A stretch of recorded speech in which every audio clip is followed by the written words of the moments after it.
नमस्कार विद्यार्थी मित्रांनो, आज आपण चालू घडामोडीवरचे काही प्रश्न पाहणार आहोत, जे की TCS IBPSच्या परीक्षेसाठी अत्यंत उपयुक्त असतील। त्याचबरोबर महाराष्ट्र राज्यामध्ये जेवढ्या काही भरत्या येणाऱ्या काळामध्ये होणार आहेत, त्यामध्ये पोलीस भरती असू द्या, MPSCच्या काही एक्झाम्स असू द्या किंवा इतर कुठल्याही सरळ सेवा असू द्या, त्याच्यामध्ये हे चालू घडामोडीचे प्रश्न अत्यंत महत्त्वाचे आहेत मित्रांनो।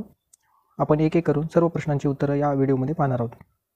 तर पहिलाच प्रश्न आहे बघा, ई स्पोर्ट्स वर्ल्ड कप 2025 कुठे आयोजित झाला असं विचारले आणि याच्यामध्ये ऑप्शन जे आहेत ते भारतातलं तर एकही दिसत नाही। चला ठीक आहे, आपण बघूयात काय उत्तर आहे। तर उत्तर या ठिकाणी रियाद असं दिलं आहे। तर बघा, हे ई स्पोर्ट्स वर्ल्ड कप 2025 नेमकी स्पर्धा कुठली आहे आणि कुठे आयोजित झाली, तर आपल्याला कळालं की रियाद या ठिकाणी झाली।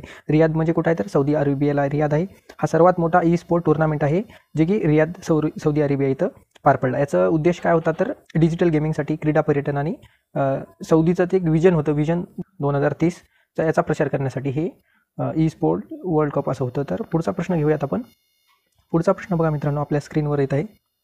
यामध्ये 24 जुलै 2025 रोजी विमान अपघात कुठे झाला, ज्यात 48 जणांचा मृत्यू झाला। तर बघा, अलीकडेच मागच्या महिन्यामध्ये भारतात सुद्धा अहमदाबाद येथे विमान दुर्घटना झाली आणि त्यानंतर हे 48 जणांचा मृत्यू झाला। तो म्हणजे रशियामध्ये एक विमान क्रॅश झालं होतं, ज्यामध्ये 48 जणांचा मृत्यू झाला मित्रांनो। विमानात तांत्रिक बिघाड असल्यामुळं त्या ठिकाणी मृत्यू झालेला आहे। पुढचा प्रश्न असा आहे की जुलै 2025 मध्ये विक्रमी तापमान 50.5 अंश सेल्सिअस कुठे नोंदवलं गेले।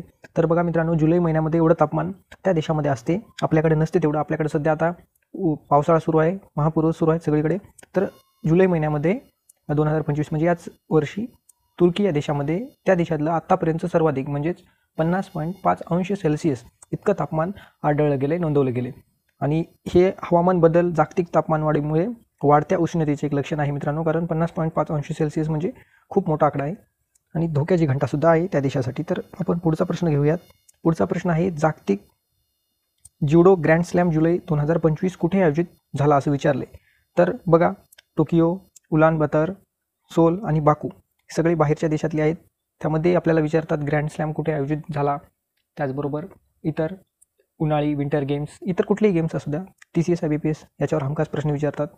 आहे, केंद्र सरकारने 1 जुलै 2025 रोजी कोणती रोजगार प्रोत्साहन योजना मंजूर केली। तर प्रधानमंत्री रोजगार योजना, रोजगार लिंक प्रोत्साहन योजना, त्याचबरोबर कौशल्य भारत योजना, आत्मनिर्भर रोजगार योजना। तर यापैकी जे योग्य उत्तर आहे ते पर्याय क्रमांक 2 या ठिकाणी योग्य उत्तर आहे मित्रांनो। रोजगार लिंक प्रोत्साहन योजना ही योजना कधी लागू केली आणि याचं उद्दिष्ट काय होतं आपण बघूयात। तर 1 जुलै 2025 रोजी केंद्र सरकारने ही योजना मंजूर केली। याचं उद्दिष्ट काय होतं, तर रोजगार निर्मिती करणाऱ्या कंपन्यांना आर्थिक प्रोत्साहन देणे।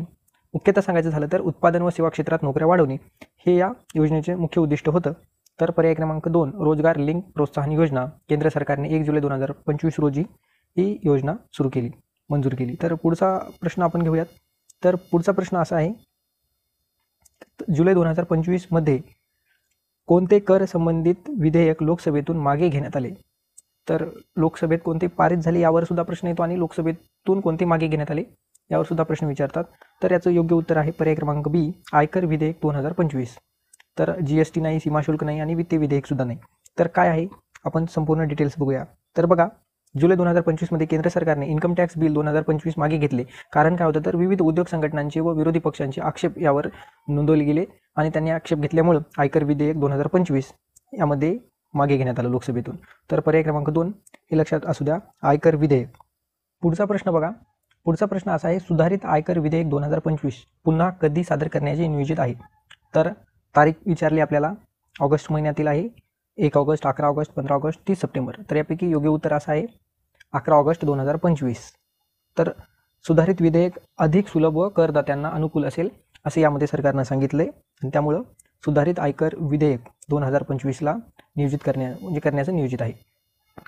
पुढचा प्रश्न बघूयात आपण। पुढचा प्रश्न आहे मित्रांनो, शून्य गरिबी अभियानांतर्गत उत्तर प्रदेश सरकारने कोणाला नोकऱ्या देण्याची घोषणा केली। तर शेतकऱ्यांना, बेरोजगारांना, पदवीधरांना, महिलांना। तर नेमकी कोणाला या योजनेअंतर्गत कोणाला नोकऱ्या देण्याची घोषणा केली UP सरकारनं। तर बघा, जे गरीब कुटुंब आहेत त्यांना नोकऱ्या देण्याची घोषणा केली सरकारनं। तर मेन उद्देश काय, आपण पूर्ण डिटेल बघूया। तर UP सरकार म्हणजे योगी सरकारनं काय केलं, तर एक अभियानांतर्गत गरीब कुटुंबांची ओळख करून त्यांना नोकऱ्या देण्याची घोषणा केली। उद्दिष्ट काय तर 2030पर्यंत त्यांचं उद्दिष्ट असं आहे की 2030पर्यंत राज्यात 0% गरिबी साध्य करणे हा त्यांचा हेतू आहे. आणि त्यामुळेच ही योजना त्यांनी लॉन्च केली योगी सरकारने उत्तर प्रदेश या राज्यामध्ये. त्यामुळं आपल्याला बाकी काहीच लक्षात ठेवायचं नाही. आपल्याला शून्य गरिबी अभियान असं विचारलं की डायरेक्ट UP असं क्लिक करायचं आहे आणि कोणाला योजना आहे असं विचारलं तर गरीब कुटुंबांना आहे असं आपल्याला क्लिक करायचं आहे. आणि जर प्रश्न आलाच याच्यावर तर लक्षात असू द्या शून्य गरिबी अभियान. पुढचा प्रश्न घेऊयात आपण. म्हणजे योजनांवर खूप सारे प्रश्न येतात आणि योजनांकडे आपल्याला दुर्लक्ष करता कामा नाही, कारण योजनांवर भरपूर सारे प्रश्न येतात. पुढचा प्रश्न आहे मध्य प्रदेशची संपदा 2.0 प्रणालीला 2025 मध्ये कोणता पुरस्कार मिळाला असं विचारलंय. तर बघा मध्य प्रदेश सरकारचा हा एक प्रणाली आहे आणि त्याला कोणता पुरस्कार मिळाला असा प्रश्न विचारलाय. तर मध्य प्रदेश सरकारची संपदा 2.0 मध्य प्रदेश सरकारची संपदा 2.0 प्रणाली ही जमीन नोंदणी व व्यवस्थापनासाठी डिजिटल व्यवस्था आहे. त्यामुळं या व्यवस्थेला 2025 मध्ये राष्ट्रीय ई-गव्हर्नन्स सुवर्ण पुरस्कार मिळालेला आहे. तर बघा राष्ट्रीय ई शासन सुवर्ण पुरस्कार हा मध्य प्रदेशच्या संपदा 2.0 या प्रणालीला मिळालेला आहे. त्यामुळं हा खूप महत्त्वाचा प्रश्न आहे मित्रांनो, लक्षात असू द्या. मध्य प्रदेशच्या कोणत्या प्रणालीला राष्ट्रीय ई शासन सुवर्ण पुरस्कार मिळाला असा प्रश्न येईल तर आपल्याला संपदा 2.0 प्रणाली असं योग्य उत्तर द्यायचं आहे. पुढचा प्रश्न बघूयात आपण. पुढचा प्रश्न याच्यामध्ये असा आहे की जुलै 2025 मध्ये कोणत्या देशाने मार्स हॅबिटॅट मिशन प्रोटोटाईप सादर केले. तर असे नवनवीन उपक्रम आपल्याला अमेरिकेकडूनच पाहायला मिळतात. तर बघा भारत, चायना, रशिया आणि अमेरिका. तर यापैकी योग्य उत्तर आहे अमेरिका. काय आहे आपण पूर्ण डिटेल्स बघूया. तर बघा अमेरिकेनं जुलै 2025 मध्ये मार्स हॅबिटॅट मिशन प्रोटोटाईप सादर केला आहे आणि यामध्ये असं आहे की हा अंतराळवीरांसाठी मंगळावर राहण्याचा एक प्रोग्राम आहे आणि एक निवास मॉडेल म्हणता येईल आपल्याला मंगळावर राहायचं. आणि त्यामुळं नासाचं हे पुढचं मानवयुक्त मंगळ मोहिमेचा एक भाग आहे. म्हणजे कोणतं तर मार्स हॅबिटॅट मिशन प्रोटोटाईप. तर आपल्याला विचारतात कंबाईनला असे प्रश्न विचारतात, TCSला सुद्धा येऊ शकतात प्रश्न की हे जे मार्स हॅबिटॅट मिशन प्रोटोटाईप आहे हे कोण्या देशानं केलं आहे सुरू आणि यांचा काय प्लॅन आहे. तर यांचा डायरेक्ट मंगळावर सेटल होण्याचं काम आहे, त्यांचा प्रोग्राम आहे. पुढचा प्रश्न बघूयात आपण. जागतिक युवा नेतृत्व परिषद 2025 कोणत्या देशाने आयोजित केली. तर जागतिक युवा नेतृत्व परिषद 2025 असं विचारलंय आणि आपल्याला देश विचारलाय. तर याचं उत्तर आहे दक्षिण कोरिया. पर्यायामध्ये भारत, जपान, ऑस्ट्रेलिया आहेत, परंतु योग्य उत्तर आहे दक्षिण कोरिया. ही परिषद बघा कुठं झाली, दक्षिण कोरिया या ठिकाणी झाली. दक्षिण कोरियाच्या सोल या ठिकाणी झालेली आहे. आणि विषय काय होता तर युवा नेतृत्व, शाश्वत विकास, तंत्रज्ञान आणि अनेक देशातील तरुण नेत्यांनी यात सहभाग घेतला होता. हे सुद्धा महत्त्वाचं आहे. तर विषय कोणते कोणते होते, युवा नेतृत्व, शाश्वत विकास, तंत्रज्ञान इत्यादी विषय होते. पुढचा प्रश्न घेऊयात आपण. पुढचा प्रश्न आहे जुलै 2025 मध्ये कोणत्या भारतीय राज्यांनी EV मॅन्युफॅक्चरिंग क्लस्टर जाहीर केले. तर बघा EV सध्या इलेक्ट्रॉनिक वाहन चर्चेमध्ये आहेत. खूप सारे आपल्या भारतामध्ये चार्जरवरची वाहनं सध्या विकत आहेत आणि याचमध्ये आपल्याला प्रश्न बनणं साहजिकच आहे. असा प्रश्न विचारलाय की 2025 मध्ये कोणत्या भारतीय राज्याने EV मॅन्युफॅक्चरिंग क्लस्टर जाहीर केलं. तर त्याचं योग्य उत्तर आहे तामिळनाडू, महाराष्ट्र, गुजरात, कर्नाटक नसून योग्य उत्तर आहे तामिळनाडू. तर तामिळनाडूमध्ये जुलै 2025ला इलेक्ट्रॉनिक वाहन निर्मितीसाठी मोठा क्लस्टर उभारण्याची घोषणा केलेली आहे आणि यामुळे या राज्यात वाहन उद्योग व रोजगाराला अधिक चालना मिळणार आहे. तर हे लक्षात असू द्या. इलेक्ट्रॉनिक क्लस्टर मॅन्युफॅक्चरिंग कुठं जाहीर झाले तर आपल्याला सांगता येईल तामिळनाडू या राज्यामध्ये. पुढचा प्रश्न घेऊयात आपण. खूप महत्त्वाचा आहे बघा. ऑपरेशन डीप मॅनिफेस्ट कोणत्या संस्थेनं सुरू केले. तर पर्याय क्रमांक आहेत बघा CBI आहे, IB आहे, सीमा शुल्क विभाग आहे आणि DR आहे.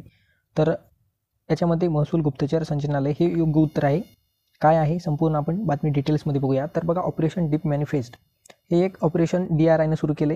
हे विशेषतः सोन्याची आणि नार्कोटिक्सची तस्करी रोखण्यासाठी आहे. तर यामध्ये काय होते तर समुद्रामार्गाने होणारी तस्करी, कंटेनरमधून होणारी हेराफेरी यावर लक्ष केंद्रित केलं जाते आणि त्यामुळं DRIनं ऑपरेशन लॉन्च केले. त्याचं नाव आहे ऑपरेशन डीप मॅनिफेस्ट. तर हे लक्षात असू द्या आणि लेटेस्ट बातमी असल्यामुळं हे यावर प्रश्न येण्याचे चान्सेस आहेत. पुढचा प्रश्न बघूयात आपण. भारताचे पहिले ग्रीन डेटा सेंटर कोणत्या राज्यात उभारले जात आहे.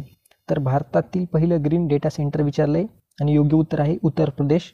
तर काय आहे पूर्ण आपण बघूयात. तर ग्रीन डेटा सेंटर उत्तर प्रदेशमध्ये नेमकं सुरुवात कधीपासून झाली, कधीपासून झाली आपण ते बघूयात. नोएडा, UP मधील नोएडा हे एक महत्त्वाचं शहर आहे मित्रांनो. तर या शहरामध्ये हे ग्रीन डेटा सेंटर उभारले जात आहे. तर यामध्ये ऊर्जाबाबत तंत्रज्ञान, ऊर्जा बचत तंत्रज्ञान, सौर ऊर्जेचा वापर, पाण्याचा कमी वापर, त्याचबरोबर पर्यावरणपूरक पायाभूत सुविधा, यामुळे डिजिटल इंडिया मोहिमेला चालना मिळेल आणि यासाठी भारताचे ग्रीन डेटा सेंटर या राज्यामध्ये उभारलं जात आहे.